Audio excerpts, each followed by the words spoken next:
Vamos aqui ao Gênesis.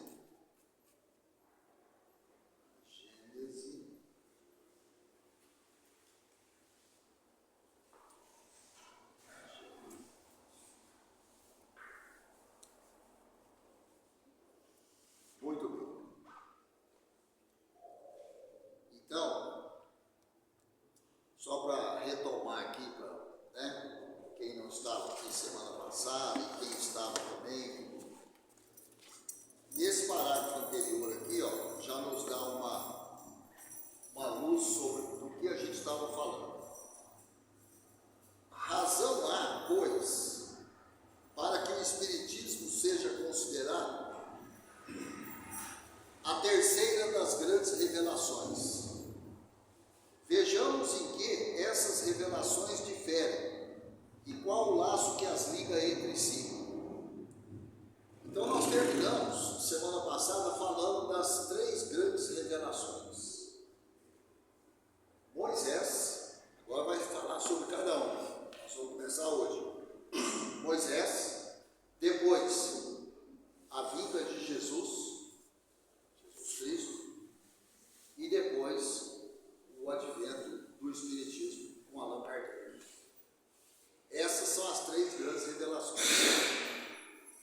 cada uma no seu tempo e cada uma trazendo aquilo que precisava para a realidade da época.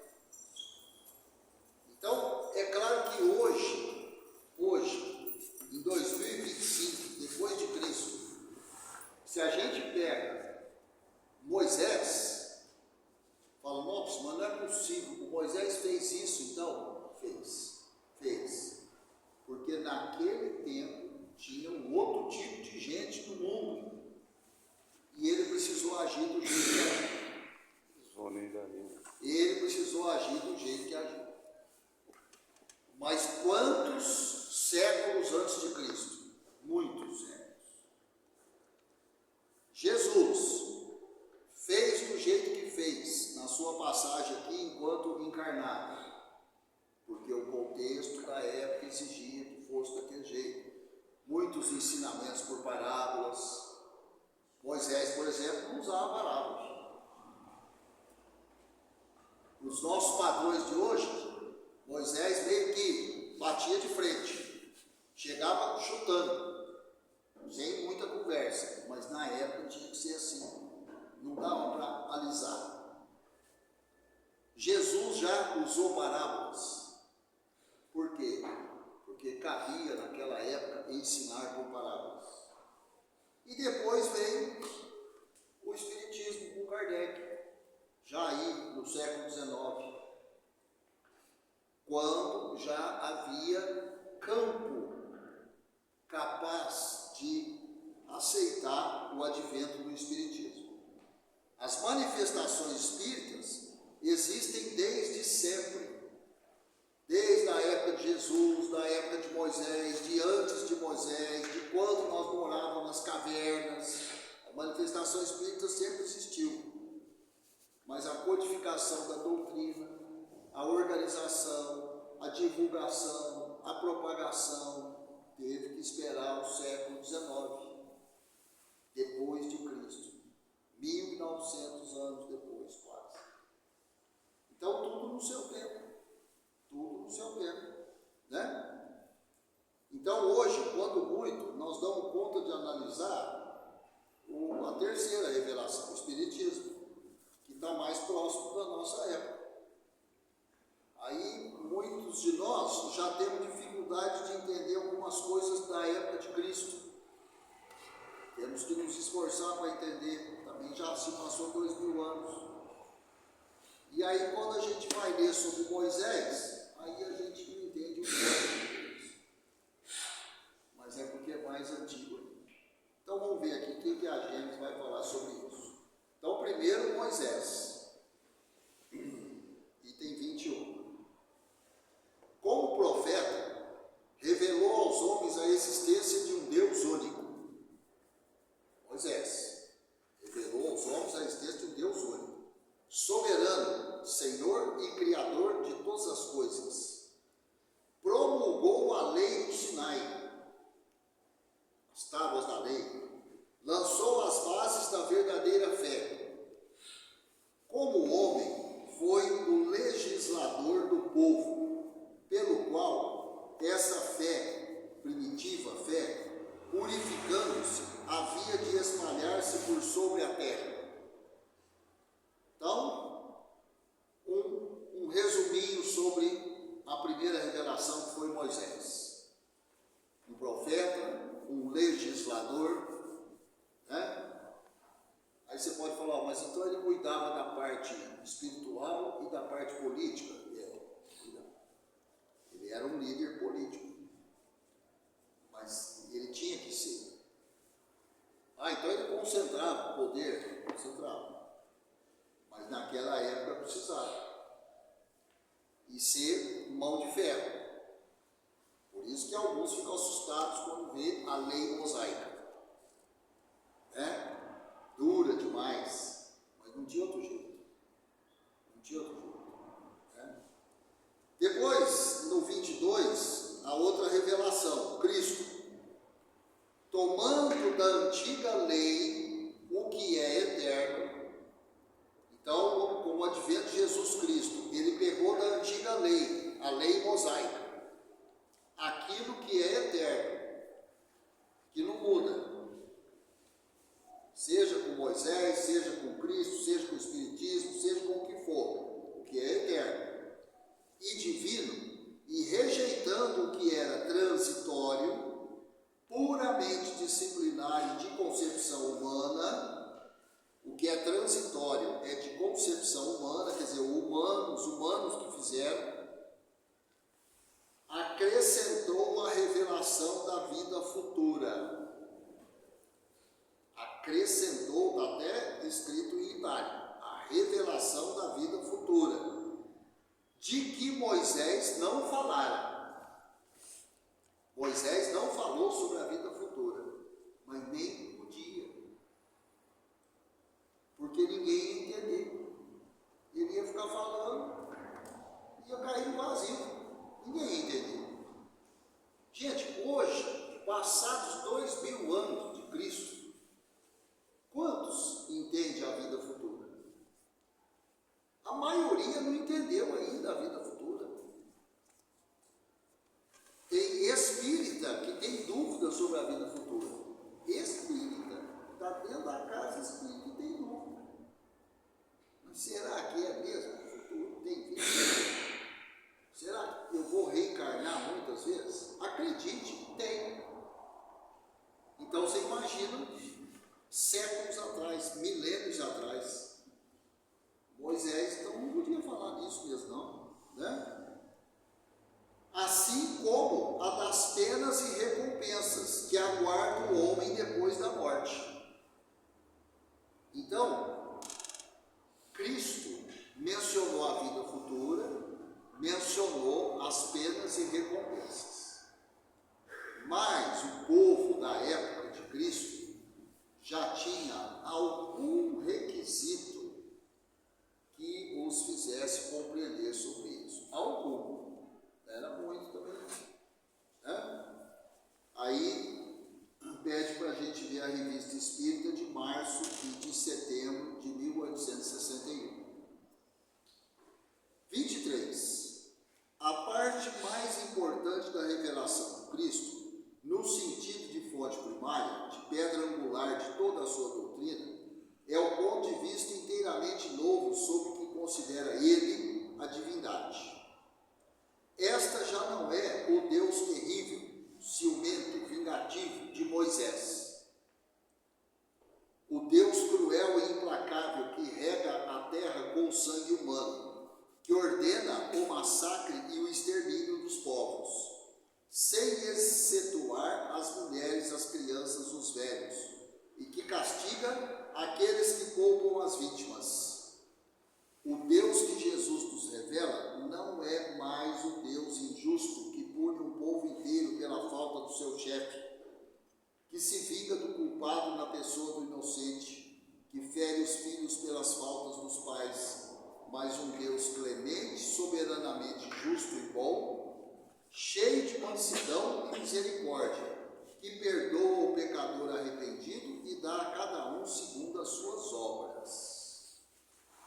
Então veja, a forma como Cristo apresenta a divindade já é diferente da forma como Moisés apresentou na sua época a divindade para o povo que ele governava.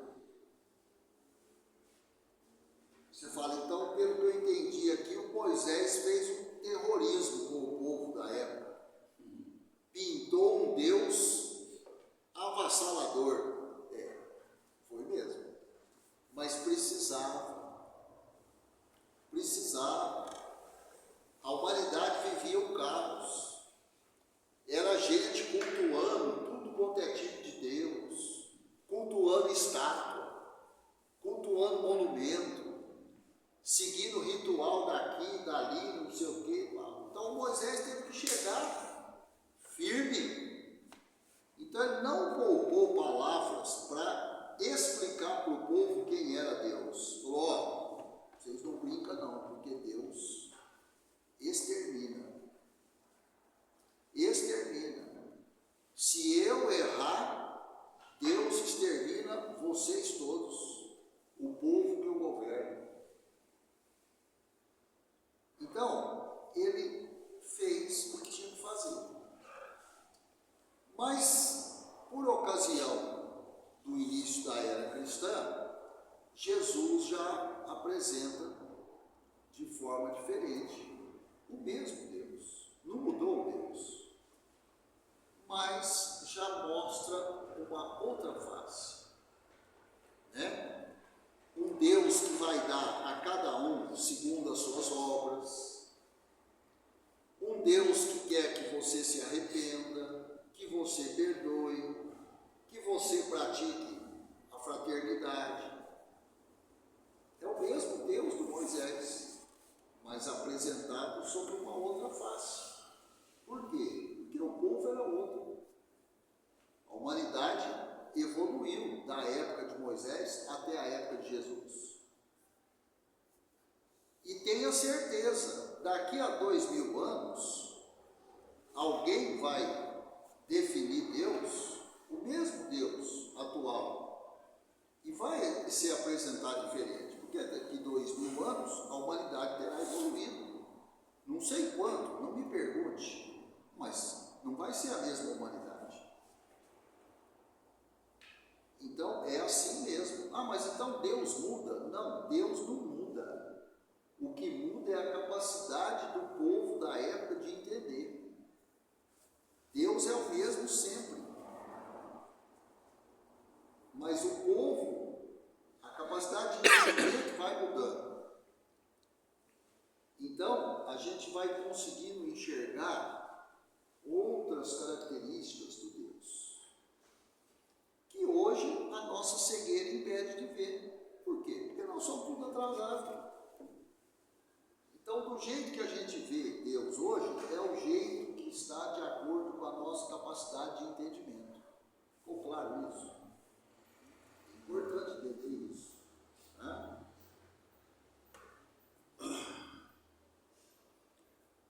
Já não é o Deus de um único povo privilegiado, o Deus dos exércitos presidindo aos combates para sustentar a sua própria causa contra o Deus dos outros povos, mas o Pai comum do gênero humano, que estende a sua proteção por sobre todos os seus filhos e os chama todos assim, todos, né? Sem distinção. Já não é o Deus que recompensa e pune só pelos bens da terra, que faz consistir a glória e a felicidade na escravidão dos povos rivais e na multiplicidade da progenitura, mas sim um Deus que diz aos homens: a vossa verdadeira pátria não é desse mundo, mas no reino celestial, lá onde os humildes de coração serão elevados e os orgulhosos serão humilhados. Já não é Deus que faz a vingança, o Deus que faz a vingança uma virtude, e ordena se retribua olho por olho, dente por dente. Isso aí é lá da lei mosaica, né? Mas o Deus de misericórdia que diz: perdoai as ofensas, se quereis ser perdoados. Olha como que mudou o discurso. Do olho por olho, dente por dente, para perdoai as ofensas, aquilo que te é lançado como ofensa, se você quer ser perdoado. Né? Quando a gente reza o Pai Nosso, a gente fala isso. Perdoai aos nossos devedores e aos nossos ofensores, assim como eu os perdoo. Então vai ser na medida, eu vou receber na medida daquilo que eu faço. Então, se eu tenho dificuldade em perdoar, como que eu quero receber o perdão? Eu não dou conta de dar o perdão. Eu não dou conta de relevar as ofensas. Então, como que eu não quero receber as ofensas? É simples assim, né? Fazei o bem em troca do mal, não façais aos outros o que não quereis que vos façam. Já não é o Deus mesquinho e meticuloso que impõe sobre as mais rigorosas penas o modo como quer ser adorado, que se ofende pela inobservância de uma fórmula, mas o Deus grande que vê o pensamento, que se não honra com a fórmula e que se não honra com a fórmula. Enfim, já não é o Deus que quer ser temido, mas o Deus que quer ser amado. Então, nesse trecho aqui, a Gênesis fez um paralelo muito didático entre a era mosaica e a era Jesus Cristo. Ficou bem claro. O Deus é o mesmo, mudou a forma de enxergar, né? Vocês estão acompanhando? 24. Sendo Deus o eixo de todas as crenças religiosas, Deus o eixo de todas as crenças religiosas e o objetivo de todos os cultos, o caráter de todas as religiões é conforme a ideia que elas dão de Deus. Exatamente. Quantas religiões tem no mundo hoje? Eu não sei lá, centenas de milhares. Por que tem esse tanto? Porque cada um interpreta de um jeito. O Deus é um só. No final vai convergir, não interessa quantas são as crenças, todas convergirão para o mesmo ponto. Todas. As religiões que fazem de Deus um ser vingativo e cruel, julgam honrá-lo com atos de crueldade.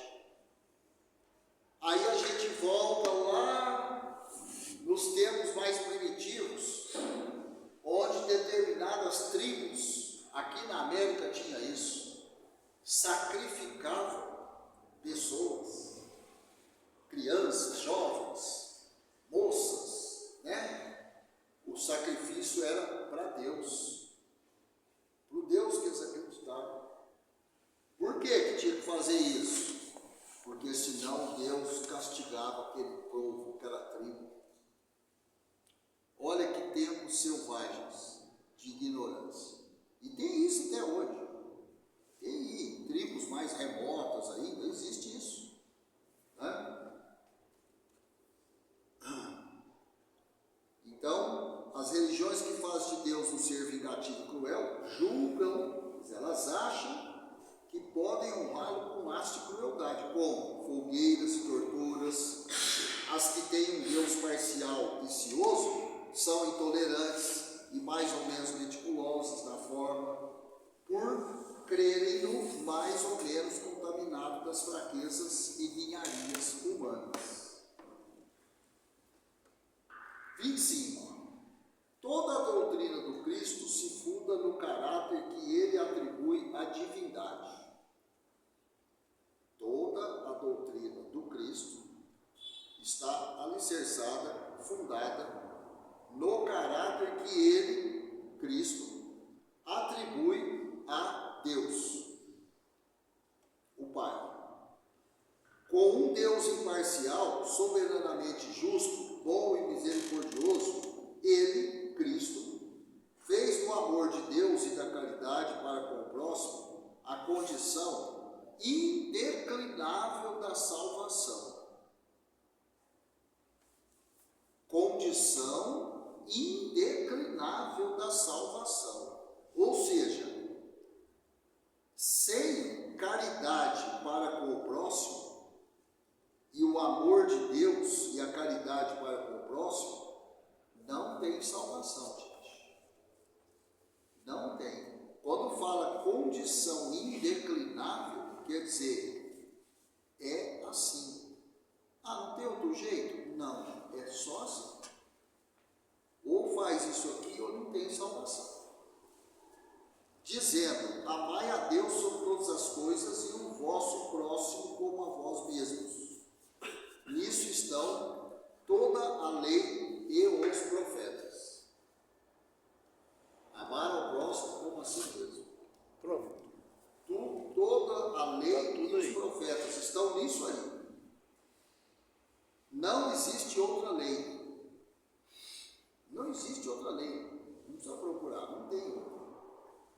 Sobre essa crença, assentou ele, o Cristo, o princípio da igualdade dos homens perante Deus e o da fraternidade universal. Mas era possível amar a Deus de Moisés? Não, só se podia temê-lo. Então, na época de Moisés, o que existia era um temor de Deus. Mas é porque Deus era apresentado como um Deus terrível, vingativo, que punia, porque não tinha outro jeito. Moisés tinha que fazer desse jeito mesmo. Moisés não errou. Moisés não errou. O profeta não ia errar. Ele tinha que agir dessa forma, né? Então a gente, hoje, mais esclarecido, um pouquinho, entendemos um pouquinho mais do que o povo daquela época, nós temos que ter capacidade de olhar o período de Moisés sem fazer crítica, sem achar que ele errou, sem achar que ele agiu de forma errada. Não. Né? Nós temos inteligência suficiente para isso. A revelação dos verdadeiros atributos da divindade, de par com a da imortalidade da alma e da vida futura, modificava profundamente as relações mútuas dos homens. Então, a revelação do Deus verdadeiro, junto com a questão da imortalidade da alma e da vida futura, modificava profundamente as relações dos homens, impunha-lhes novas obrigações, fazia-os encarar a vida presente sobre outro aspecto, e tinha por isso mesmo que reagir contra os costumes e as relações sociais. É esse, incontestavelmente, por suas consequências, o ponto capital da revelação do Cristo, cuja importância não foi compreendida suficientemente, e contrista dizê-lo, é também o ponto de que mais a humanidade se tem afastado. Que ponto que é esse, gente? O amar ao próximo como a si mesmo. Passaram 2000 anos, a gente ainda não entendeu direito o significado dessa frase. Não entendeu. Não entendeu. Que mais há desconhecido na interpretação dos seus ensinos. Então, como que eu vou criticar a lei mosaica se eu não sou capaz de compreender e praticar na integridade a lei de Cristo. Tem a menor condição. Tem a menor condição. Né? Então, nós temos que procurar praticar aquilo que Cristo trouxe. E está aí há 2 milênios. E nós ainda temos dificuldade. A humanidade como um todo tem dificuldade. Olha aí quantas guerras, quantos assassinatos, quantas discórdias, quanta desigualdade. Então nós não entendemos nada. Ou se entendemos, não estamos praticando. Né? Não, eu entendi essa parte do amar ao próximo como a si mesmo. Entendi muito bem essa parte. Pois é, então você não entendeu a parte da vida eterna. E que vai receber segundo as suas obras. Então essa parte você não entendeu. Porque você não está praticando o amar ao próximo como a si mesmo. Então como você vai se virar com receber segundo as suas obras? Então você não tem nada para receber. Você está aí devendo. A contabilidade é essa. É fácil de fazer essa contabilidade. Se eu não estou praticando, então eu estou devendo. E aí? A conta não fecha. Por isso que a gente reencarna de novo, reencarna mais uma vez, e vai reencarnando. E as oportunidades vão passando. Toda hora tem uma. E nós vamos tocando adiante.